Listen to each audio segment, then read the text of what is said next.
This is Hannibal back here with a daily news update. Raw did its biggest rating since September 2019, 0.83.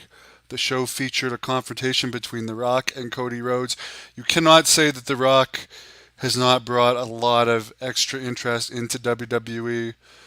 And by the way, I really like how the set looks with no large entrance taking up half the arena, and they have the more UFC style tunnel with the fans on either side. I know every show doesn't sell enough tickets to do that. I know, for instance, Montreal, and this might go up now that they've made Sami Zayn champion, but there was less than 9,000 tickets sold for Montreal next Monday, which I think is next Monday, which would break the WWE's TV tape and sellout streak, unless they can pull it off bigger by between now and then. But obviously, people know that The Rock is going on to shoot Mark Kerr's movie, a movie about Mark Kerr. So he's obviously not going to be there.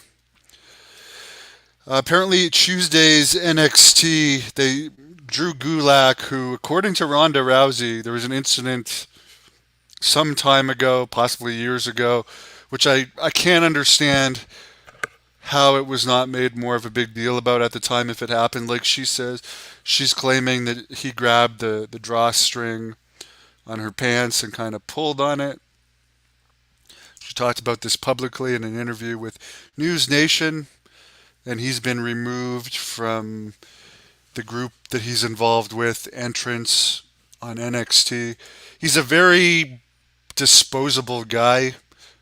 I only know his name because I think he had a hand in training Logan Paul, but I can't think of anything memorable he's done in WWE. It just seems like a bizarre situation. You know, Ronda Rousey is one of the highest paid women in the company.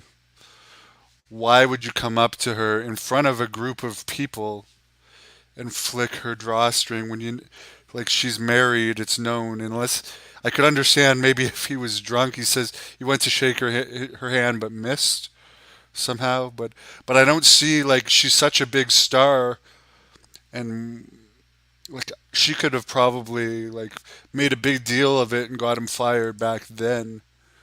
So it seems like it's weird that all these years later she's appear if he's been taken off the video thing and he's dispensable. It's not like he's an over guy. He'll probably be fired. It's almost guaranteed. But I don't understand why she waited so long to say anything. By the way, speaking of NXT, Braun Breaker is supposedly done with NXT. Will be debuting on the main roster. Collision on the weekend aired after WrestleMania and did one of its highest ratings in a long time, 0.15 for a tape show. I think all the fans that were watching WrestleMania, or a lot of them anyways, flipped over to Collision. By the way, they did air the CM Punk confrontation with Jack Perry on Dynamite tonight.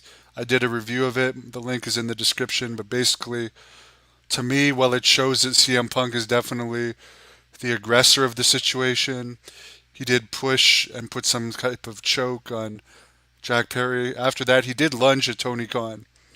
So I can understand how Tony Khan would have been afraid of that. But as far as is this going to make anyone stop watching WWE because CM Punk pushed and put a chokehold on Jack Perry, who's much smaller, by the way. I think it's like the first time he's been in a real fight where he's actually won that's been documented, because the Ted Hart thing from years ago, a lot of people say that CM Punk did not get the better of Ted. And then, of course, his UFC performances. So I think, if anything, it makes it look to the fans like, hey, this guy can actually get the upper hand over someone. So I don't think necessarily it's a bad thing, and you're showing one of the competition's top stars on your show. I think it will give them a good rating. This is the most I've heard people talking about in Dynamite for a long time. Well, it's gonna get if it's gonna get them better ratings for good. Time will tell. But that's the news. I will be interviewing Jenny Santana tomorrow night, 10 p.m. Eastern. Apparently, she had some sort of talk with her father Tito at WrestleCon over the weekend, and before he was like not wanting anything to do with her. And I also am interviewing legendary boxer and actor Tommy Morrison's widow Trisha tomorrow at 2 p.m. Eastern. She's got a lot of stuff going, including. Well, I'll let her make the announcements. I don't want any heat with her, but there's some interesting developments.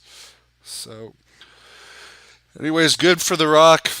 His rub has really helped WWE a lot, and there's a lot of positive buzz about the company.